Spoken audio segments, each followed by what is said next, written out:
Hey, this is Dan. This is the Week 9 update video for statistics in the spring of 2012. Today is the first, or this week is the first week we're going to look at inferential statistics, I guess more dedicated. Chapters 7 through 9 are probably the most important chapters of this entire course, and that's what we're starting now. Your test that you took last week will be graded as soon as I get them. The face-to-face section is already graded. Scores are on Course Compass. And as I get the other ones, they'll be input as well.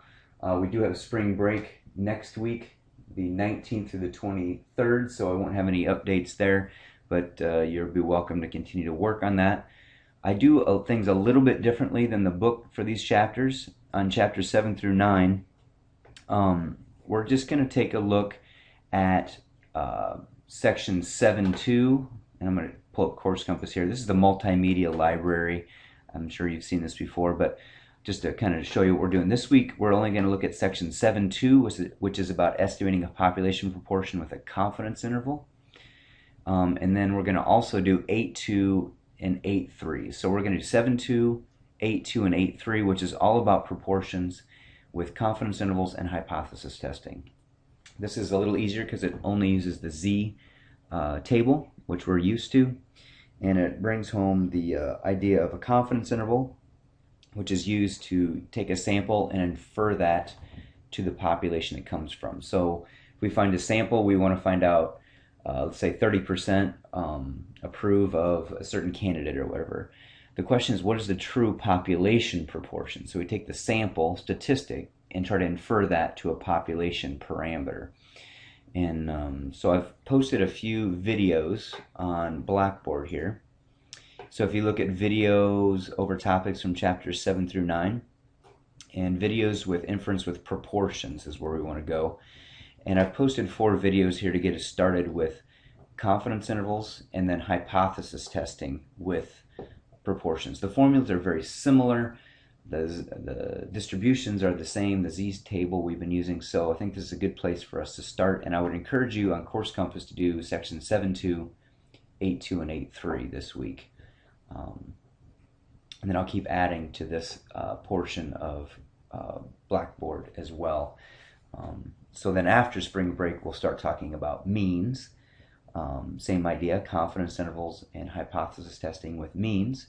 And then the week after that, it's with 2 samples instead of just 1 sample. So right now we're just doing 1 sample with proportions for this week 9 and over spring break. If you don't have a spring break for the online students, obviously you could probably work ahead or just make sure you're kind of keeping up with all this homework. All of the homework from these chapters is going to be due April 12th.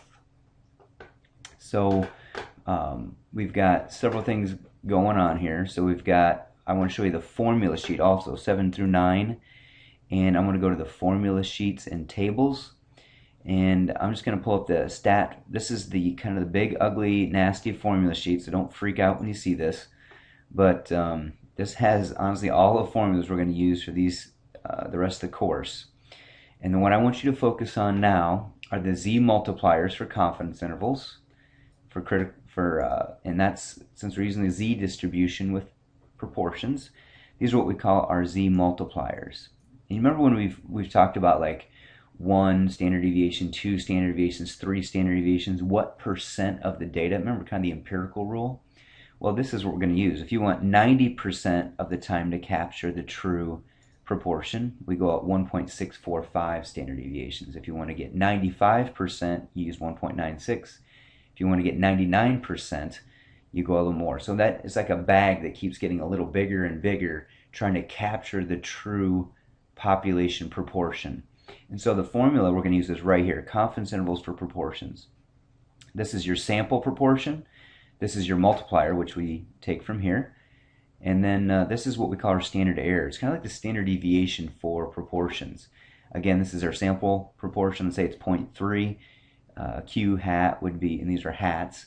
So whenever you see a hat, it means sample, and Q hat is the would be 1 minus that. So let's say hypothetically that's 0.3, then Q would be 0.7, and N is just how many you sampled, if it's 100 or 200 or 1,000 people surveyed. And this gives us a confidence interval where we think the true population proportion is somewhere in that interval.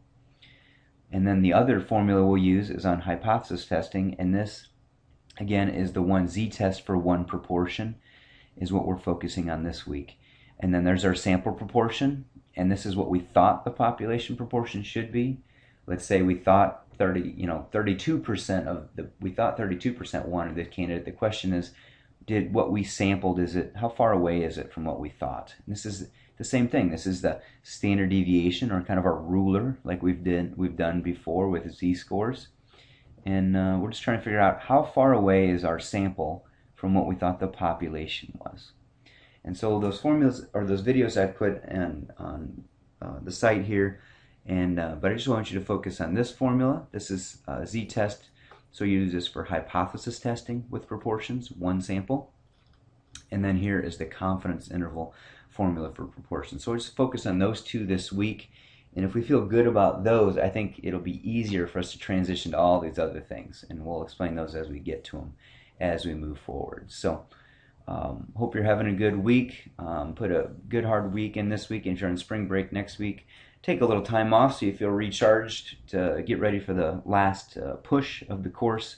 But this is the most important chapters, and a lot of the final will be emphasized over these chapters as well. So I will have email access while I'm away on spring break.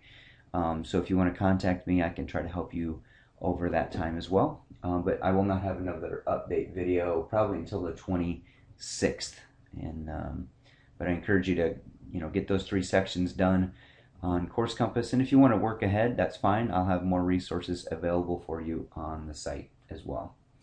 Have a great day.